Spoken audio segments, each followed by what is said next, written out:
Live mula sa GMA Network Center, 20 taon nang nakatutok. 24 oras.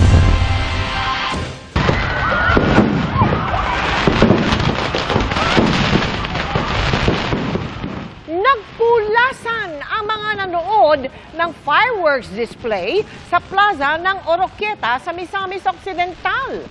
Imbis kasi na sa ere, bumulusok ang fireworks sa mga nanonood. May mga nasugatan sa insidente na dahil umano sa pagtumba ng paputok sa lakas ng hangin. Magandang gabi po, Luzon, Visayas at Mindanao. Iaapila ni Marikina Mayor Marcy Teodoro ang pagkansela ng Commission on Elections sa kanyang kandidatura sa pagka-congressman ng 1st District ng lungsod. Sabi ng COMELEC Bigo si Teodorong patunayan na 1 taon na siyang nakatira sa unang distrito ng lungsod na requirement para sa mga kumakandidato. Yan ang tinutukan ni Joseph Morong. Kinansela ng 1st Division ng COMELEC ang Certificate of Candidacy ni Marikina Mayor Marcy Teodoro para tumakbo bilang kongresista sa 1st District ng Marikina. Ang dahilan, may material misrepresentation daw o maling impormasyon si Teodoro sa kanyang COC tungkol sa residency o kung saan siya nakatira. Yung po kasing si Mayor Marcy ay nanggaling sa 1st District. Kung hindi tayo nagkakamali, noong April lumipat siya sa 2nd District. At pagkatapos, kung hindi tayo nagkakamali, August lumipat muli siya sa 1st District. So, ang assessment, ang sabi ng 1st Division, wala nang 1 year before the next election of May. Ang sabi po kasi ng ating batas, kinakailangan meron kang residence. Ang ginamit na word, residence of 1 year dyan sa mismong lugar kung saan katatakbo. 1 year. Yung pagkakatira, 1 year before or immediately preceding the day of the election. Sa COC ni Teodoro, inilagay niya na taga-barangay San Roque siya sa 1st District ng Marikina base sa transfer of registration na aprobado ng Election Registration Board ng COMELEC Oktubre ngayong taon. Pero kinontra ito ng 2 petitioner, kabilang na si Senador Coco Pimentel na tanging makakalaban niya sa 1st District. Nagpalipat daw sa 2nd District si Teodoro dahil balak niyang tumakbo doon bilang bahagi ng alok niyang pakipag-alyansa kay Pimentel. Pero bigla raw nagbago ng desisyon si Teodoro at sa District 1 na lamang siya tatakbo. Kaya noong September 2024, nagpalipat siya sa 1st District na pinayagan daw ng lokal na COMELEC pero hindi ito pinalusot ng COMELEC 1st Division. Dito naging issue na nakatransfer ba ako? Nakumpleto ko ba yung residency requirement? Kung hindi in-establish po talaga, saan ba siya residente? Sabi ni Teodoro, nagpresenta siya ng malakas na ebidensya na nasa District 1 ang kanyang tirahan.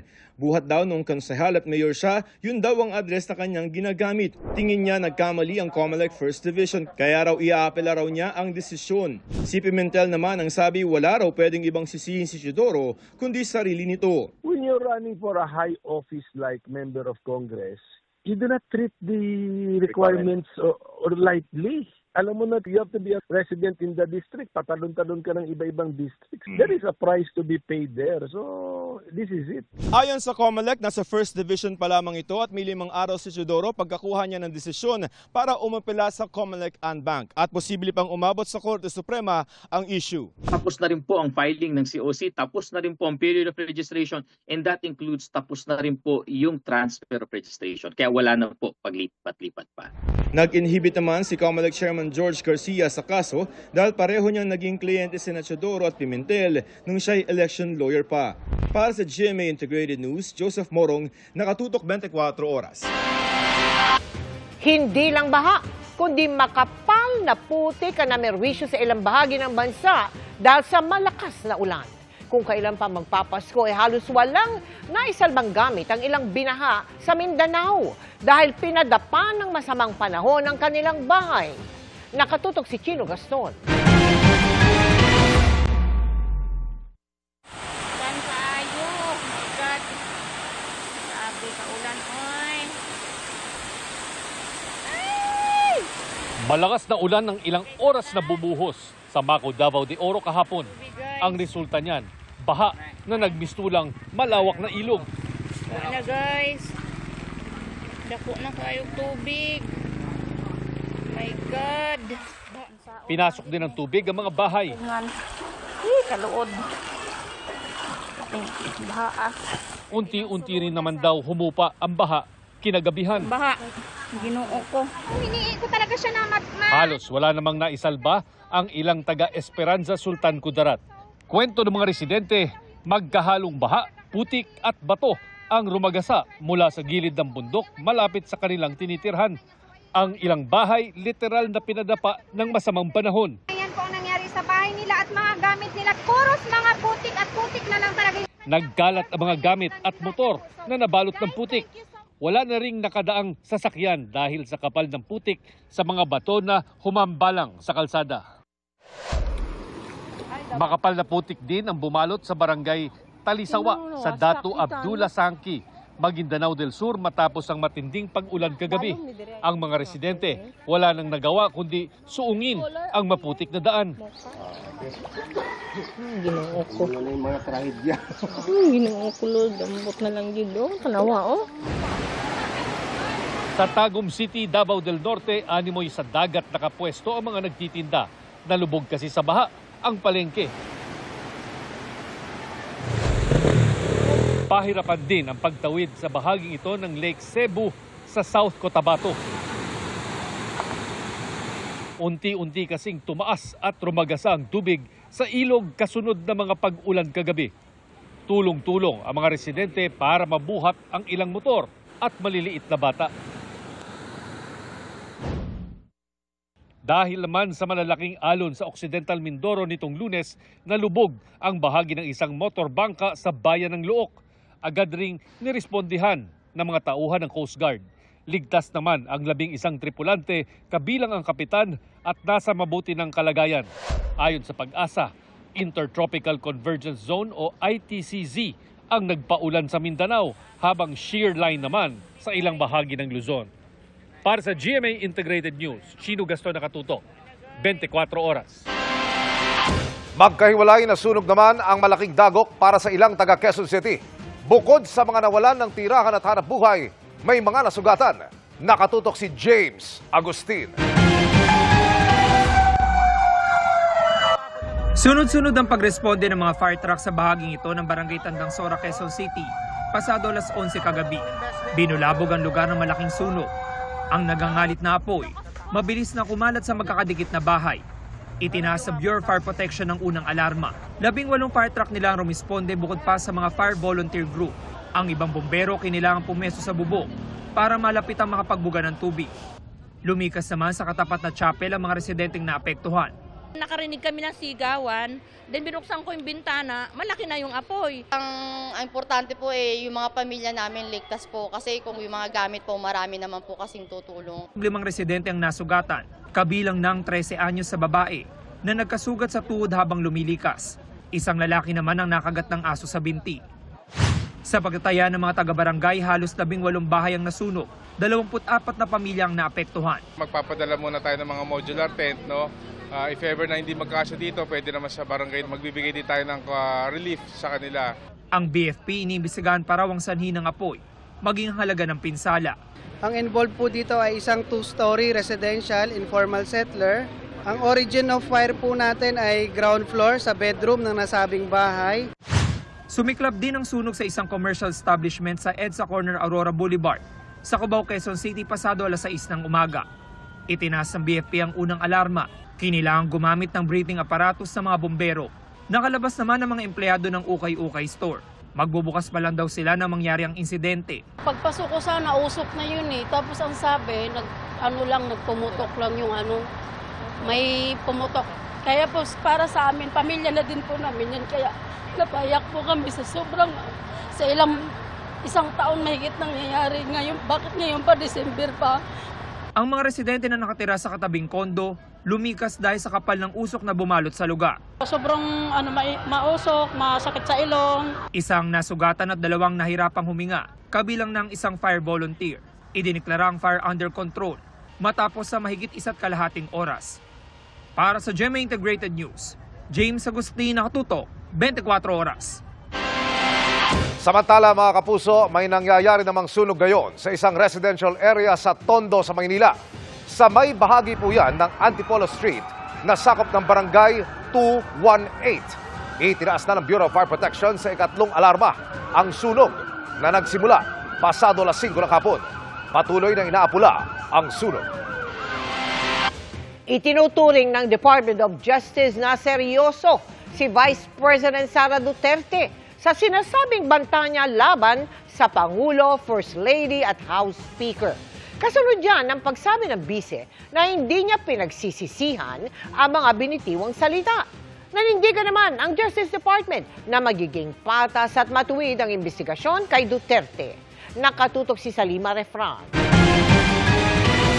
Nanghihinayang ang Department of Justice dahil pinili ni Vice President Sara Duterte na huwag magbigay ng panig sa isinasagawang investigasyon ng NBI. Para kay Justice Undersecretary Jessie Andres, sinayang ng bise ang pagkakataong ito. It is unfortunate, I should say, that the Vice President did not avail of that opportunity to present her side because due process is being afforded her. I do not understand why she does not want to be part of the process which could possibly exculpate her or get her out of criminal liability. Hindi sumipot si VP Sara kahit pinasabihan ng NBI sa paniwalang hindi umano siya makakakuha ng patas na investigasyon. Iniimbestigahan si Vice President Duterte para sa grave threat at posibleng paglabag sa anti-terror law. Ang sabi pa ng bise kahapon, hindi raw siya nagsisisi na sinabi niyang may kinausap siya para paslangin ng Pangulo, unang ginang at House Speaker sakaling may pumatay raw sa kanya. Ma'am, do you regret saying or making such threat to the President and the First Lady and the Speaker? No, ma'am. Buti na yung alam nila, ma'am, na pag namatay ako, hindi talaga ako, I will not die in vain. Ang dating ng pahayag na ito sa DOJ, ang narinig ho namin na pahayag niya ay hindi ho siya nagsisisi sa kanyang binitawang mga salita.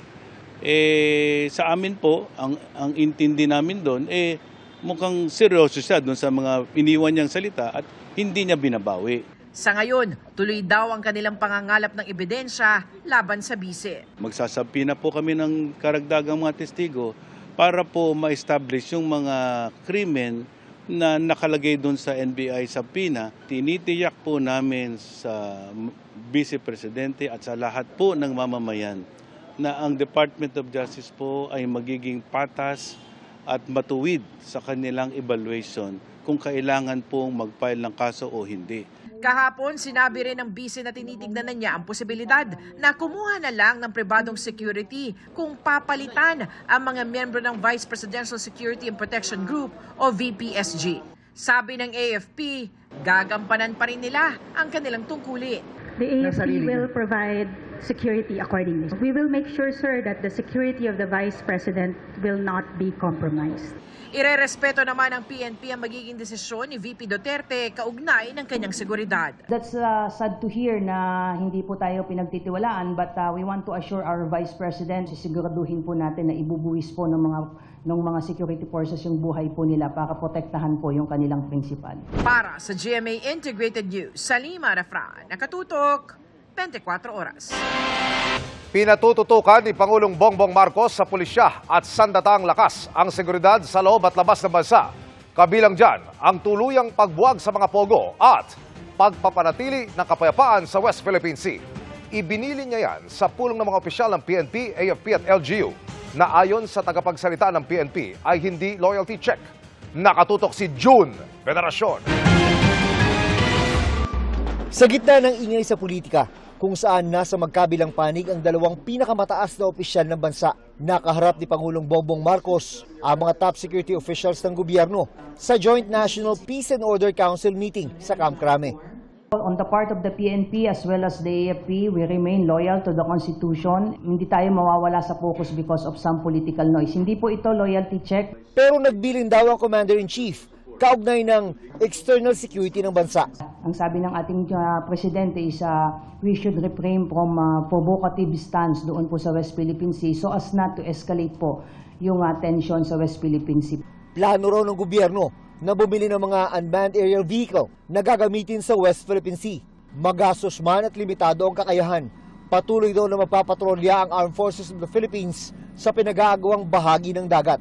In terms of our deployment in the West Philippine Sea, it's a constant that the Philippine Navy is there 24/7. We are patrolling our waters, asserting our sovereignty. Sa internal security, pinapatutukan ng Pangulo ang paglaban sa child abuse and exploitation, cybercrime, seguridad para sa susunod na eleksyon, at ang tuluyang pagbuwag sa lahat ng POGO operations. Para sa GMA Integrated News, June Veneracion, Nakatutok, 24 oras. Abiso naman po, tataas ang buwan ng bill sa tubig ng mga customer ng Maynilad at Manila Water simula Enero. Pagsisiguro ng MWSS, kapalit nila niyan ay mas magandang serbisyo at wala rin nilang magiging krisis sa tubig sa 2025. Nakatutok si Bernadette Reyes. Pagpasok ng bagong taon, dagdag singil sa tubig ang sasalubong sa mga consumer. 7 pesos and 32 centavos per cubic meter sa Maynilad. Katumbas ito ng 20 pesos and 8 centavos na dagdag sa buwan ng bayarin ng residential consumers na kumukonsumo ng 10 cubic meters pababa. 5 pesos and 95 centavos ang dagdag singil sa mga customer ng Manila Water. Katumbas ito ng 24 pesos and 68 centavos sa residential consumers na kumukonsumo ng 10 cubic meters kada buwan. Ayon sa MWSS Regulatory Office, bahagi ito ng rate rebasing adjustment, kung saan pinapayagan ng dagdag singil depende sa kalidad ng serbisyong naibibigay ng mga water concessionaires. Ang Manila Water at Maynilad ay kailangan po nilang gumastos ng itong para sa mga kanilang mga proyekto.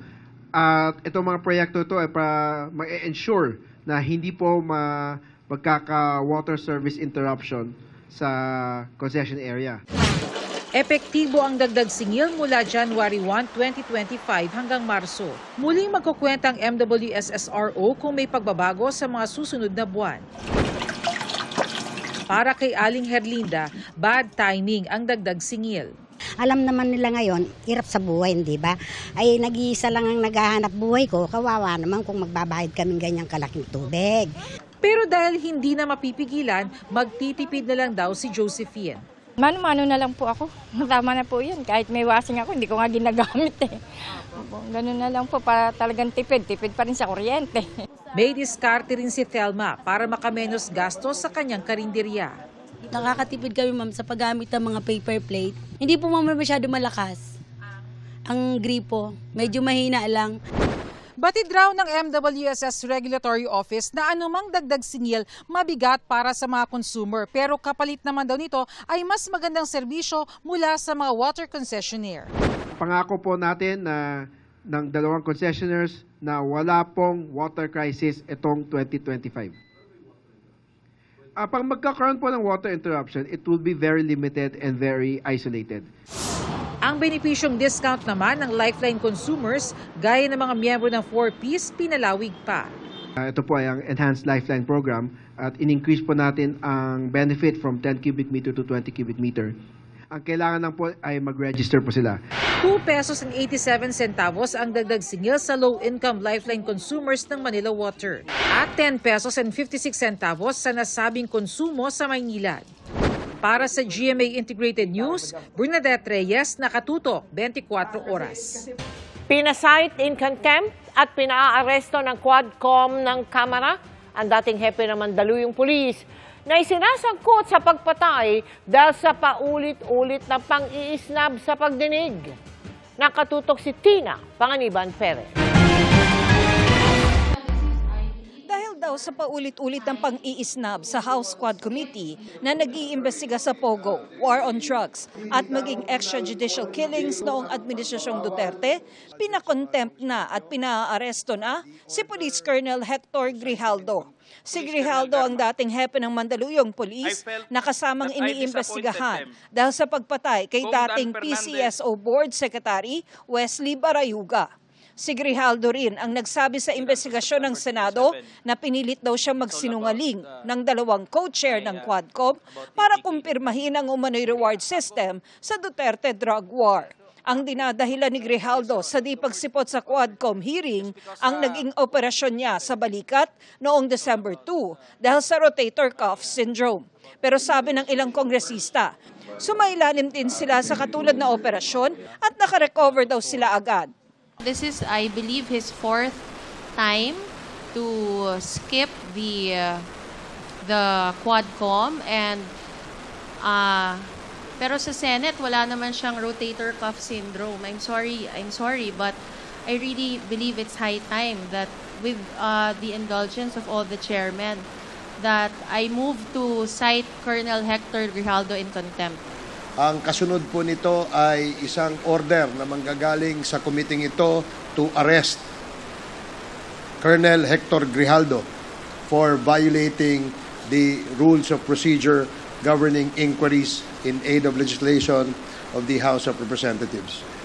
May babala rin ng Quadcom kay dating presidential spokesperson Harry Roque na hindi na ulit nagpakita sa komite sa gitna ng alegasyong nakinabang siya sa Pogo operation sa bansa. Bagamat maraming dahilan si Attorney Harry Roque, hindi niya isinumite ang mga dokumentong sinasabi niya magpapatunay dito. At sa halip ay nagtago siya at inatake ang Quadcom at kinestyon ang jurisdiction nito. Bukod sa pagtatago, siya ay tumakas patungong ibang bansa. Marami pa siyang kailangan ipaliwanag sa bayan. Sinisika pa namin kunan ng reaksyon si Roque. Para sa GMA Integrated News, Tina Panganiban Perez, nakatutok, 24 oras. Mga kapuso, kahit walang bagyo, ilang lugar sa bansa ang nakararanas ng higit sa pangkaraniwang dami ng ulan. Sa datos ng Pag-asa mula December 1 hanggang kahapon, above normal o lagpas sa karaniwang ulan kapag ganitong bahagi ng taon ang naitala sa Cagayan Valley. Ilang bahagi ng Quezon at Camarines Provinces, Palawan, Negros Oriental at halos buong Mindanao. Dahil yan sa shear line at Intertropical Convergence Zone o ITCZ na nagpabaha sa ilang probinsya. Sa ngayon, bahagyang humina ang epekto ng shear line pero tuloy ang pag-iral ng ITCZ, amihan at easterlies. Posibleng maulit ang mga pag-ulan bukas. Base sa datos ng Metro Weather, umaga bukas may tsansa na ng ulan sa Quezon, Bicol Region, Mindoro at Palawan, pati sa ilang bahagi ng Visayas at Mindanao. Pagsapit ng hapon, may kalat-kalat na ulan na rin sa Cagayan Valley at La Union. Sa Visayas, kasama sa posibleng makaranas ng ulan bukas ang Negros Island Region kung nasaan ang bulkang Canlaon. Kaya doble ingat at alerto pa rin ang mga residenteng apektado ng pag-aalboroto nito. Halos buong Mindanao naman ang ulanin at may matitinding buhos na posibleng magpabaha o magdulot ng landslide. Mababa ang tsansa ng ulan sa Metro Manila pero maging handa pa rin sakaling magka-localized thunderstorms sa hapon o gabi.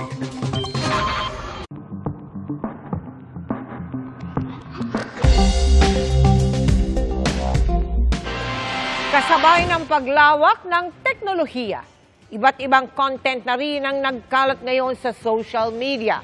Marami ang mukhang makatotohanan sa unang tingin yan. Pero mapanlin lang pala at kaduda-duda o yung mga deep fake. May ilang personalidad na, kabilang po ako dyan, na nabiktima at naggamit sa panluloko. Pero paano nga ba natin malalaman kung ang iyong nakita ay peke o totoo?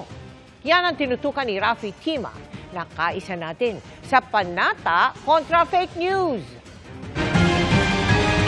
OVP 비서실장 줄레이카 로페즈의 VMMC 이전 후. Kung hindi nyo ako lubos na kilala, posibleng maniwala kayo na marunong akong mag-Korean. 좋은 아침입니다. 발리탕 할리로 환영합니다. 新消息，菲律宾国家警察 Mandarin. 对付总统萨拉独特尔及其办公室的几名工作人员提出的sur la sécurité au Congrès après le transfert de la chef de cabinet At French. Leika Lopez au VMMC. D'autres problèmes? Pero lahat ng yan, fake. Isa ang halimbawa ng deepfake o pinekeng video, litrato o audio gamit ang artificial intelligence o AI. Bonjour et bienvenue dans Balitang Hali. At mula nang una itong umusbong noong 2017, mas nagiging makatotohanan na ang mga deepfake ngayon. Very realistic na siya ngayon in certain respects. Lalo na kapag yung gumawa ng deepfake is marunong gumamit ng visual effects or visual effects artist. Paano ba ginagawa ang deepfake at bakit pahirap na itong matukoy mula sa totoo? Mula sa koleksyon ng data o impormasyon, pag-aaralan ng AI sa pamamagitan ng neural networks kung paano bubuo ng bagong imahe, audio o video base sa iuutos ng user. Dahil mas mabibilis na ang mga computer ngayon, kaya ng AI na pag-aralan ng milyong-milyong data sa loob lang ng ilang segundo. Mas madali siya ma-access ng publiko. Nagagamit nila ng app, makakapag-deepfake ka na. Tsaka kailangan mo lang ngayon ng gaming PC, kaya mo na gumawa ng deepfake sa sarili mong computer. Dahil sa dali ng paggawa ng deepfake, isa na ngayon ito sa mga ginagamit para makapanloko at magpalaganap ng fake news. Ang video ito halimbawa ni Florida Governor Ron DeSantis na tumakbo bilang Republican presidential nominee, nagsasabing umatras na siya sa karera. Kasagsagan noon ng kampanya at hindi pa siya umaatras. I'm Ron DeSantis, governor of the great state of Florida. I need to drop out of this race immediately. Umatras din si DeSantis kalaunan, pero mabilis nang kumalat ang video. Pangamba ngayon ng mga eksperto, lalo pang dadami ang mga ganitong video para manira o manling lang ng publiko. Kung makatotohanan na ang deepfake, paano natin malalaman ang totoo at sa hindi? Tignan mo na mabuti yung ngipin habang nagsasalita. Kasi minsan nagwa-warp yung ngipin, pati yung labi. So yun yung isang bantayan. Pero ang pinakababantayan natin is yung mensahe mismo. Tanungin natin kung may parang agenda ba itong video na pinapanood natin. Ayon sa isang eksperto, sa content o mensahe raw mismo malalaman kung ang isang video ay deepfake o hindi. Suriing mabuti kung ano ang sinasabi sa video. Tugma ba sa personalidad ng nagsasalita ang mensahe? Ito ba ang unang pagkakataon na sinabi niya ito? Dapat matuto tayo to think of the context. Ano ibig sabihin nun? Ano yung intention or mukhang intention nung content or video? May sinisiraan ba? Or meron bang hina-hard sell na something, products or services? Usually yun yung dalawa eh. Reputation attack or hard selling. Kung kagilagilalas ang video, alamin kung saan ito unang lumabas. Kilala ba itong website? May ibang news organization na ba na naglabas ng kaparehong video? Kung wala pa, magduda na. One of the best places to start is sino yung source. Like any journalist. Sino nagsabi niyan? Is it a credible source? Or it's some random website lang, some random page? Doon ka magsisimula. And then later, ano ba yung ina-allege ng post na yan? Dahil naglipanan na ang fake news lalo't papalapit na ang eleksyon, mahalaga raw na bawat isa maging fact-checker. Si Celine Samson, head ng online verification ng Verifiles, pansin daw na pahirap ng pahirap ang pag-fact-check sa dami ng naglalabasang disinformation. Dumami talaga, especially with the introduction of new social media platforms. Parang nung nagsimula ako, ang karamihan ng disinformation, yung mga fake websites, yung mga fake articles, until nag-shift siya sa pag-manipulate sa photos. Until nag-rise yung short-form video. Ang Verifiles, third-party fact-checking partner ng Meta, ang may-ari ng Facebook. Dito raw nila napagtanto na malaking negosyo ang disinformation. Ang karaniwang target, emosyon ng social media users. Tulad halimbawa ng mabilis na kumalat na mga litratong ito na nagpapakitang nagpa-party at umiinom si Pope Francis.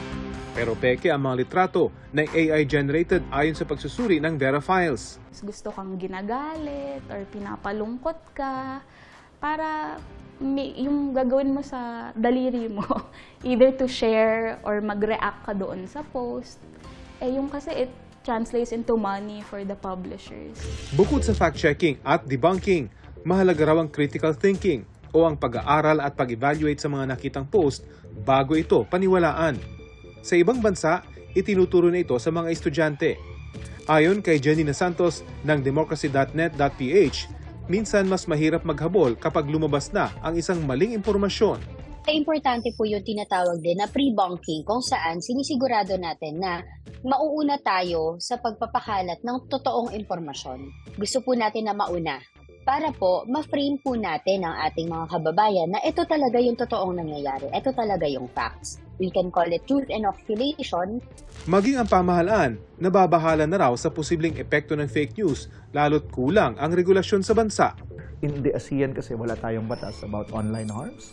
Wala rin tayong regulatory powers over social media networks and over OTTs, which is over-the-top boxes like yung mga chats, Vibers, etc. No? So that actually emboldens them to do things kasi hindi mo sila na-regulate.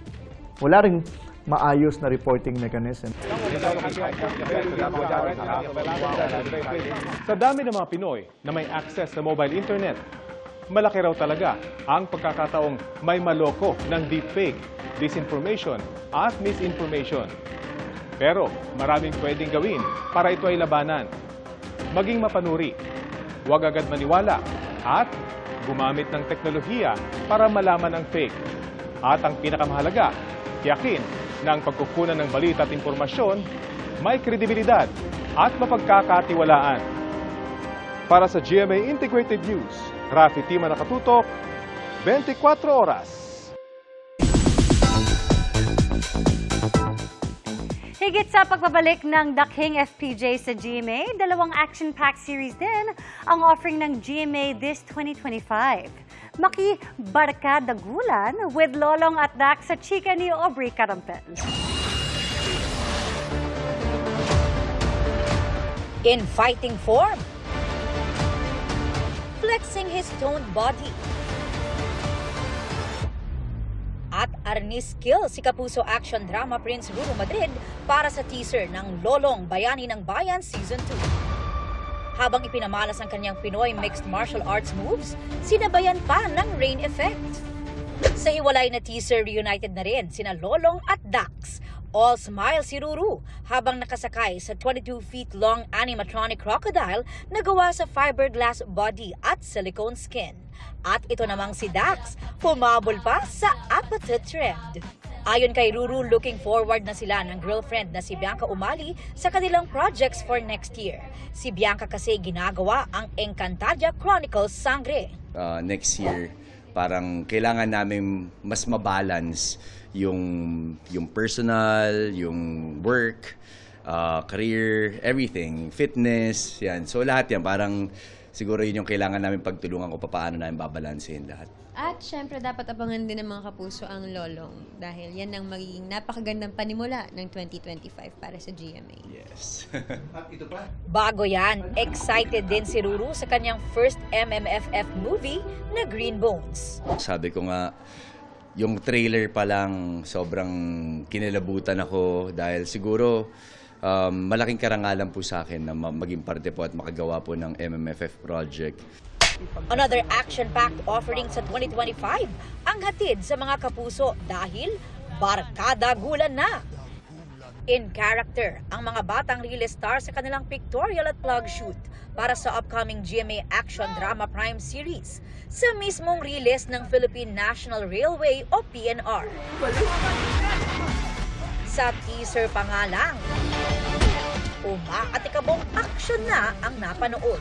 Hindi naman bago sa akin yung action, pero yung hardcore action, bagong-bago sa akin. Makakasama rin ni Miguel si Kokoy De Santos aka Kulot. Unang-una na yung action.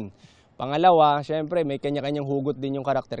Rahil Birya alias Sig. Sobrang hirap po ng mga eksena namin. Pero andyan sila direct para tulungan kami. And syempre, mga karakter namin, nagtutulungan po kami sa isa't isa. And that's what matters. Bruce Roland, nagaganap naman bilang Mathos. Dahil araw-araw kami magkakasama sa tent, kahit sa labas. Nabuo yung chemistry namin and naging komportable kami hindi lang sa character pero sa isa't isa. At Antonio Binzon aka Dagul. Marami kaming ipapakita na talento namin at mga martial arts at mga drama at action dito. Kukumpleto naman sa mga batang Riles Gang ang kanilang only girl na si Zephanie.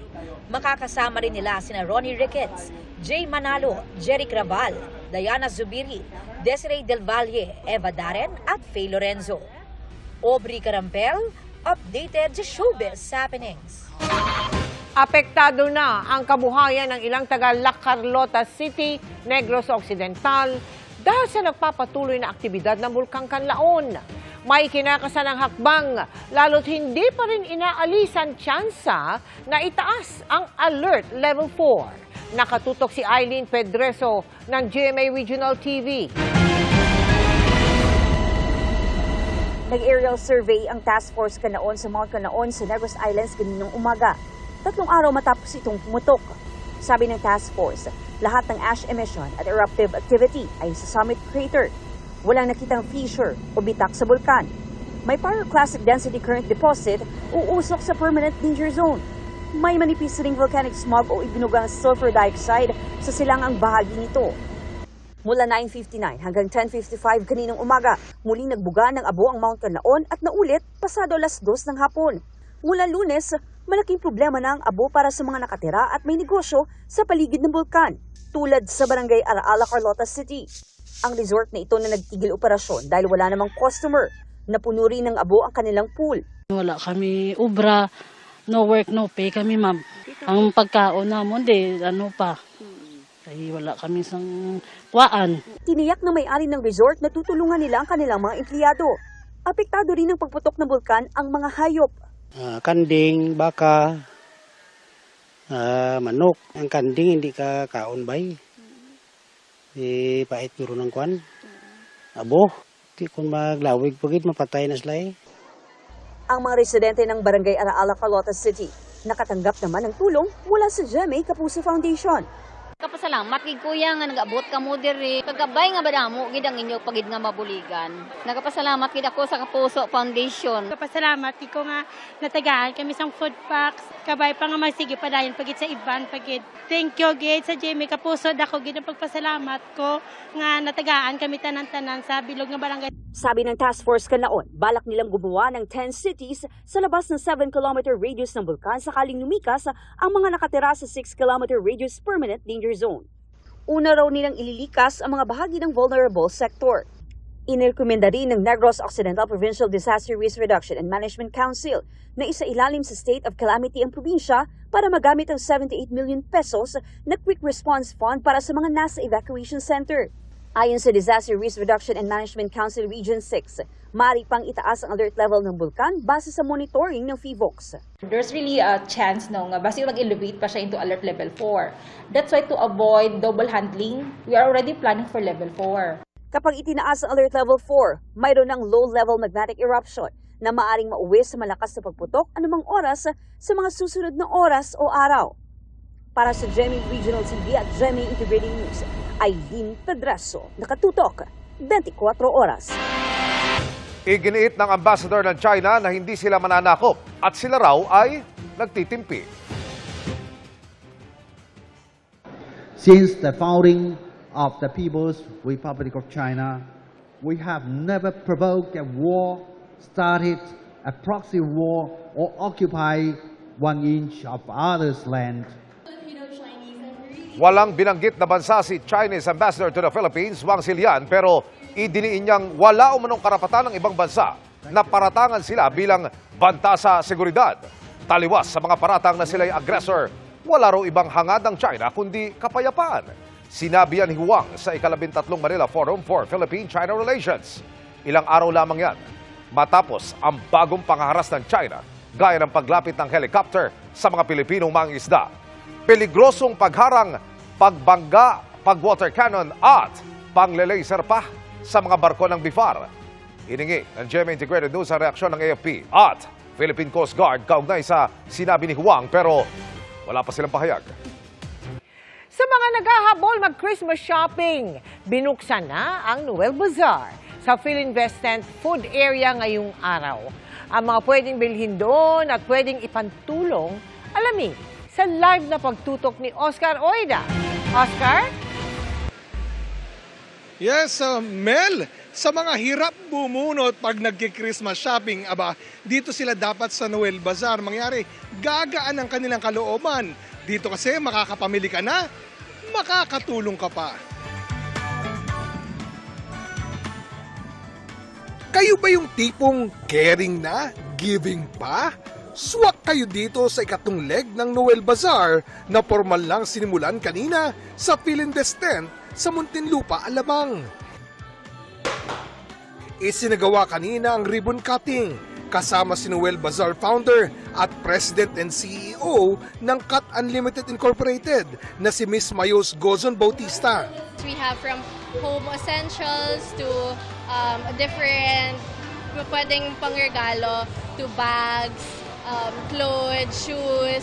Meron din ng mga anik-anik na uso na ngayon sa mga bata. And there's also a lot of different toys and food, of course. Habang nagsha-shopping, maya't maya pa kayong kakantahan ng kanilang mga carolers. Mapupunta rin sa mga tinutulungan ng Kapuso Foundation ang bahagi ng kita sa bazaar. Kung trip nyo naman kayo mismo ang bibili ng itutulong nyo, may booth ang Kapuso Foundation kung saan ikaw mismo ang bibili ng school supplies na ipamimigay sa ating mga less fortunate na mag-aaral. Sa halagang 250 pesos, may ilang notebook na may kasamang notepad pa, jumbo pencils, eraser at iba pa. Ibibigay ito sa mga mag-aaral na makakatanggap ng mga bags para sa unang hakbang sa kinabukasan, 2025. Ito yung mga tinatamaan ng kalamidad.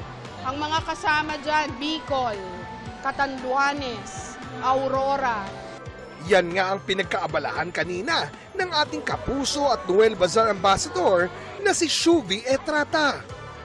I feel grateful actually to be given a chance na tumulong sa mga tao, especially now that it's Christmas, it's the season of love, season of giving. I'm inviting everyone to also share, diba? Give love. Mel, tatagal ang Noel Bazaar dito sa PhilInvest Tent hanggang sa Linggo, December 15. Bukas ito mula alas 11 na umaga hanggang alas 9 ng gabi. O paano? Magki-Christmas shopping muna ako. Back to you, Mel, and Merry Christmas! Oh, wag mong kalimutan yung akin, ha? Maraming salamat sa iyo, Oscar Oida.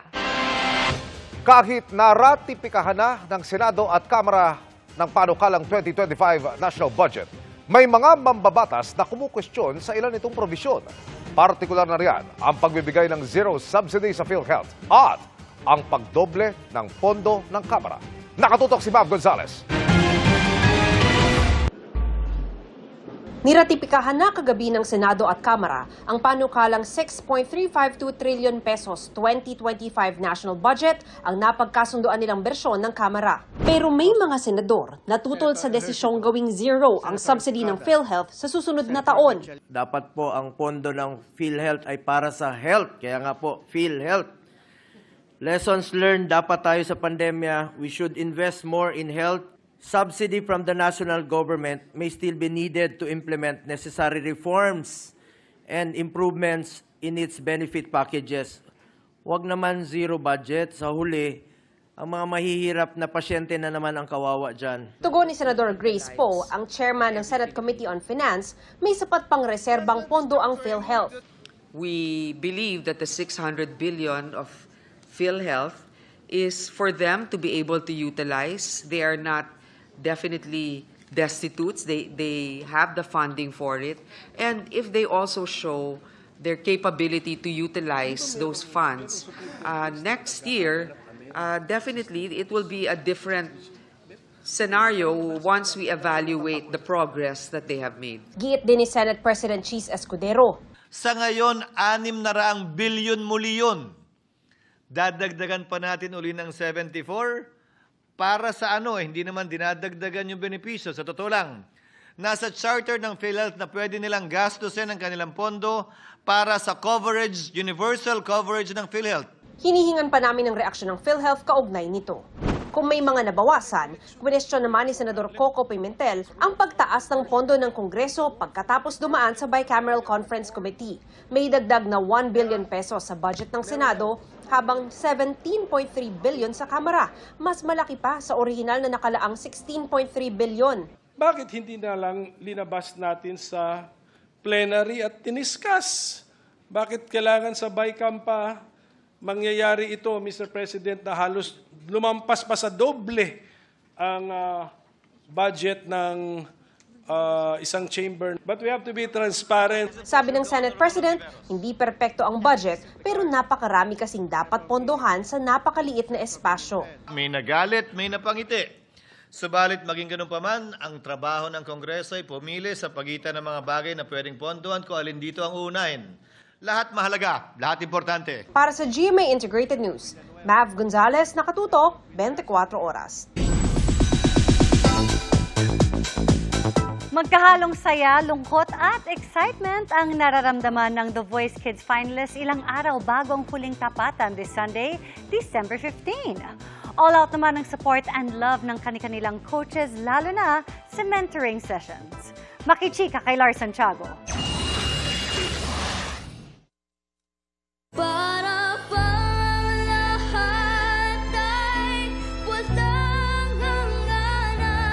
Kapag ang tatay niyang OFW ang pinag-uusapan, nagiging emosyonal si The Voice Kids Grand Finalist at pambato ng Team Stellbound na si Hebron Ekal.